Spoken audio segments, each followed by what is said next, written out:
Today, we are going to talk about concept selection.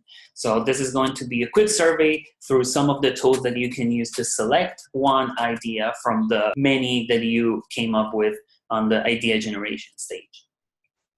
By the end of this session, I would expect that you have learned some of these techniques and how to use them in order for you to select the concept. And also, I want you to gain exposure to some of the strategies that we use in order to go about collective decision-making. So again, I want to start by us reviewing where are we in the design process. So same as last time when we talked about idea generation, we are at the stage of creating a solution. Now, if we look closely and zoom in, we can see that we are not anymore in the stage of generating ideas. We've moved ahead, and now we are tasked with selecting and trying to validate one concept from this bigger set of ideas that we came up with. Now, the question is, why choosing only one idea if there's many great ideas that you came up with? Well, after going through the idea generation stage, you probably generated lots of ways to approach the problem. And you're wondering, how can I choose among all of these? So asking participants to decide which idea is better than the other is a really difficult decision to make.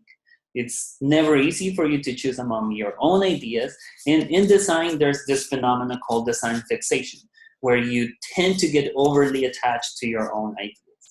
So because of this phenomena, we've turned out to use several frameworks that allows us to decide in a somewhat objective way which idea should we move forward without all that emotional investment, and trying to think of a process that is more based on asking the right questions to the concepts and the ideas that we have so that we know which one will be beneficial for us to work on. So think of this as asking a question based on design criteria. So, for example, is this idea that I'm building going to be as fast as I need it to be? Is it going to be as affordable as necessary? So these kind of questions will allow you to stay on focus in making your decision and really gauging what's the best design for you to move forward. So it's really about asking the right questions. That's what's going to give you a killer concept.